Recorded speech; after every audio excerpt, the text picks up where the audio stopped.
Hi there, this is Shawn Hansen, and it's Make It Monday. Today, I'll be walking you through the process of making a colorful piece of washi tape using Canva and the custom font from the Plan and Doodle Journal Ultimate Sellers Pack.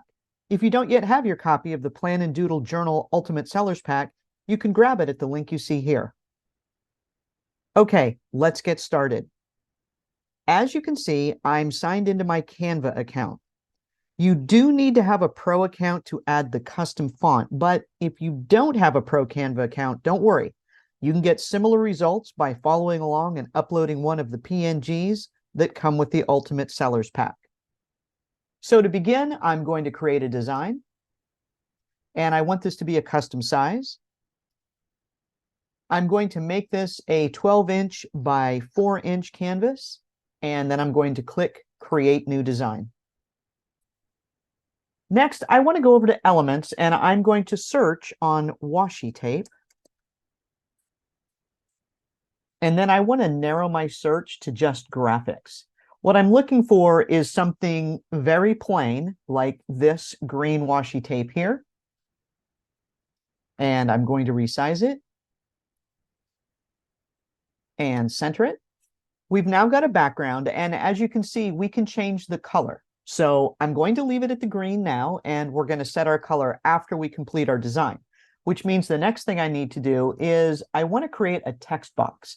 So I'm going to go up to text and add text box, and I'm just going to type some D's, the letter D like dog, because that happens to be the letter of the flower that I want to use. This custom font can be added by simply going up to your font selection, going down to upload a font, and then you would go ahead and search for it in your Plan and Doodle Journal Ultimate Sellers Pack. It's going to be in the custom font folder, and you can use the OTF or the TTF file. You just double click. I've already added that, so I'm going to close out of that and just select that and then go into my uploaded font. I want to make this about 110, and then I want to move it.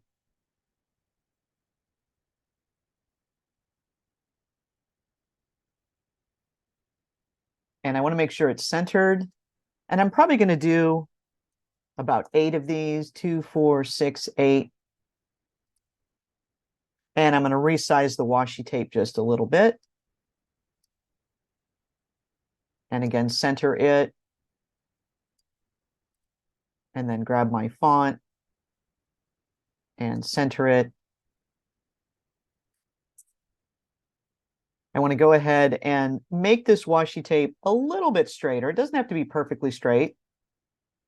I kind of like the organic waviness of it. And now that those are where I want them to be, I'm going to go ahead and duplicate this page, and then I'm just going to remove the font. So for those of you who don't have the pro account and are working with images, you'll go up to Upload. This happens to be the black and white How to Draw Flowers number 4. And I've already uploaded it. So you would just upload a file and locate whatever flower you want. I'm going to use this one and just drag it in. And I want to resize it to somewhere in the neighborhood of about 1.2-ish inches. And then I'll just place it. And then I'm just Command C or Control C on a PC and paste. And I'm just going to do that. There's 3, 4, 5, 6, 7, 8. I think that's 8. And I'll drag one out to the end here and drag this one out to the end. And then just kind of place these.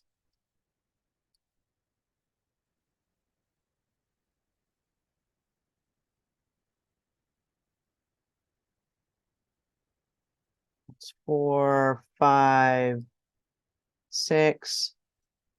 Copy and paste 7. Copy and paste 8. And now I'm just going to select all of them. So I'm just clicking and holding my Shift key. And I'm going to resize them until they're about the same size as the group above. And place it. So as you can see, the results are similar. I'm going to be working with the custom font designs, but I will walk you through how this works the same with the images. I also want to remind you that the set comes with a custom font key. So I'm actually using the letter D here, which is this flower. If you're not sure what flower you want to use, you can just type some letters on the alphabet until you find something you like, or you can refer to the custom font key PDF. All right, now that we've got those in place, what I want to do is duplicate this layer. And in order to do that, I'm just clicking in the background and I'm going to position.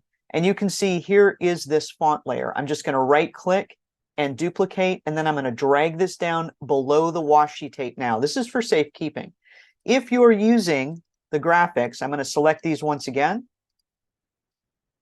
right click, and I'm going to group these. And then I want to duplicate. And as before, I'll go ahead and put this in place so that when we bring it back up, it'll be exactly where it needs to be. I'm going to put this below the washi tape. And then I'm going to go back up to this first version. And I want to add some color. And I want to do this very loose. So I'm going to go to the draw elements and I'm going to use the highlighter. I'm actually going to zoom in here. Go pretty big, and I just want to work with this first set of flowers, and I'm going to take this all the way up. I think it goes up to 500%. And I want to do kind of a pinkish purplish combination, and I'm just going to grab some colors. So I'm going to start with a pink, and I don't want it to be too pink. I want it to be light pink, like about that. And in terms of my weight, I'm going to take it down to, we'll try 6. I am not worried about staying in the lines here, which is why I'm using the highlighter. I also like that it sort of creates almost a watercolory feel.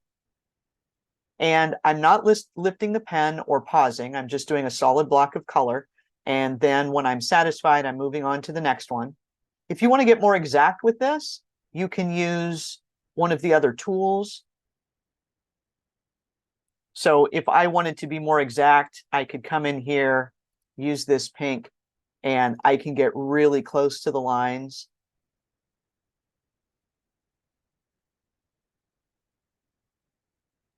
And you can go back and fill in. I don't want that, though. I want the loose feeling here. Either way is fine. It's a personal choice. So I'm just going to undo that, go back to my highlighter. And again, I'm loosely filling this in. That's a little much at the bottom, so I'm going to undo.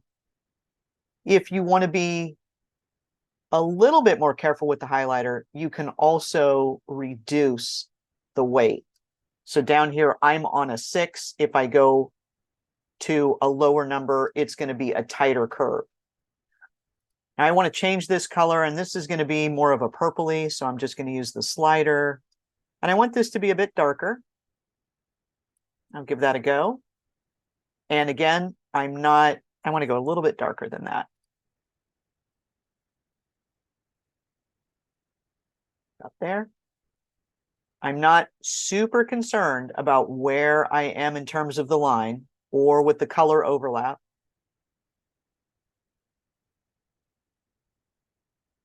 And I'm just rounding the bottom edges. And I am doing this with a mouse. I'm not using a stylus or a tablet device or anything. I'm just using my mouse.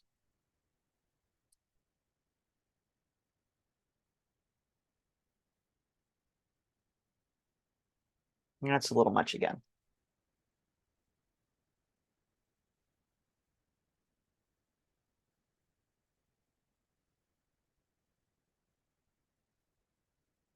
And now I'm going to grab a green for the leaves.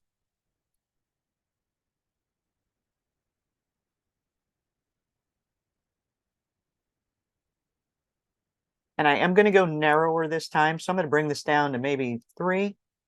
Once again, I'm not super concerned about going over the lines or outside of the lines. I want this to be playful.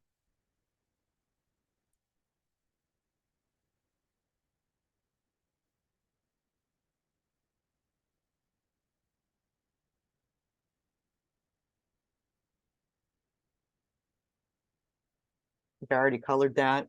That's okay. It looks like an odd Let's try that again. There we go.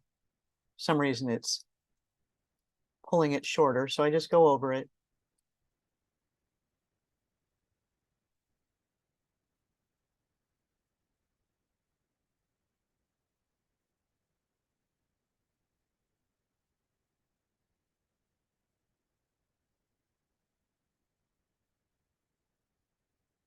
And once you have one flower colored like this, I want you to go ahead and reduce so that we can, I'm just going to click on design so I can get to the background. And we've got this position again. Now I'm going to take all of these bits of color that I added. So I clicked on the bottom one right here, and I'm scrolling to the top with my shift key held down. I'm clicking there. And now I'm going to group them. And here's my group.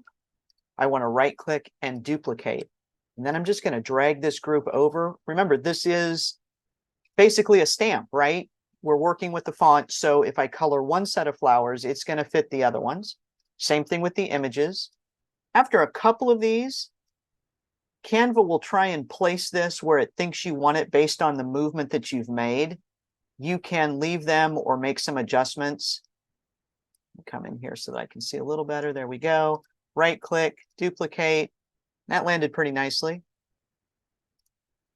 Duplicate like that. Duplicate. I'm gonna pull this over just a little bit, maybe up some. There we go. Duplicate. And again, I'm looking for playful here. I'm not trying to be exact. If you want to be more exact, you would use, like I said, the liner or the marker, maybe not the highlighter, and you'd be more exact with where each of these lands. I'm going to zoom out. And I'm going to copy this once more. So those of you working with the images, so here's this. I'm going to duplicate it. And then I'm going to drag it down onto this canvas. I'll pull it over to the left here and then zoom back in.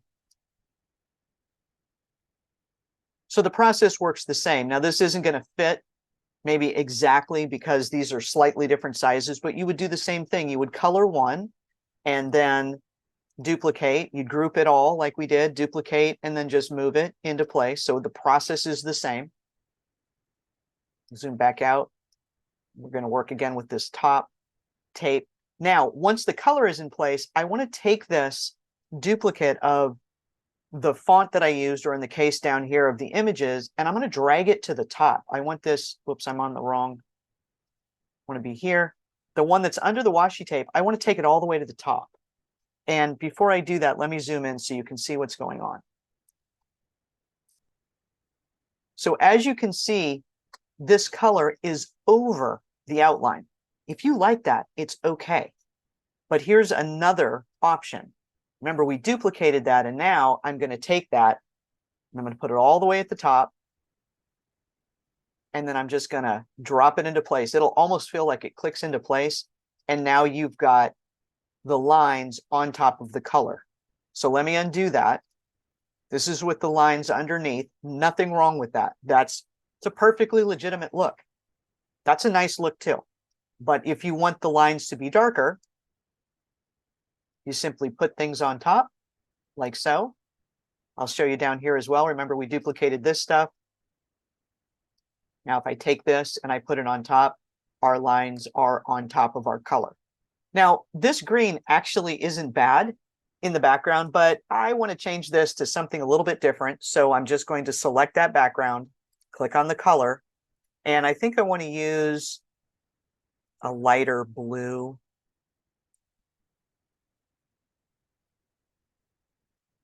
A little more blue here. There, I like that a lot. I like that. So that's the color I'm going to use in my background. And then if I zoom out, all that's left now with this is to export. So I'm going to go up to Share. And if you have access to, say, Adobe, I would export this as a PDF. You're going to get a higher resolution file. But if you don't have that, it's okay. You're simply going to go to Download. And I don't want both pages. I'm just going to take the first page. If you had done a bunch of washi tape, you'd do all the pages, but we're just going to focus on this one here, page 1. You want to make sure that you tick this transparent background. And then I'm going to click download.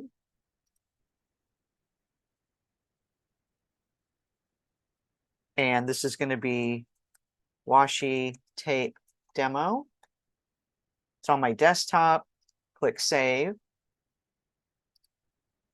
And for whatever reason, this doesn't look like it's yet picked up the white background. I don't know why. Let's try that again. I'm going to share that. I want to download transparent background, just one page.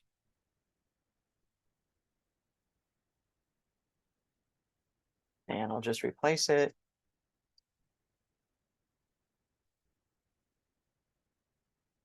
And there it is with the gray background. So in preview on a Mac, gray means it's transparent.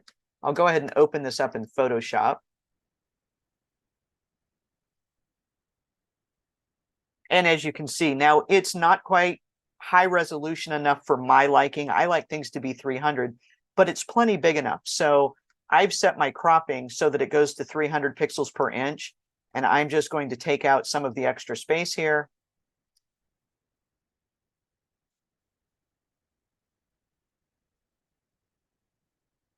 And then crop it. And now this is 300 pixels per inch. It's a little over 4 3/4 inch wide by just under 1.5 inches tall. That's a perfectly good size for washi tape. And just like that, we've created a fun, colorful piece of washi tape. And because you've added the design colors, this is unique to you. Remember, if you don't yet have your copy of the Plan and Doodle Journal Ultimate Sellers Pack, you can grab it at the link you see here. And included in the Ultimate Sellers Pack are loads of additional over-the-shoulder video training you can follow to transform the included items into brand new products. In fact, one of the other trainings, I show you how to do this same process in PowerPoint, Affinity Designer, and Photoshop. Each of those applications has a slightly different way to come up with the same outcome. And you get to see all of those in the Ultimate Sellers Pack. This is Shawn Hansen. I hope you've enjoyed this Make It Monday and that you've been inspired to create something new right along with me.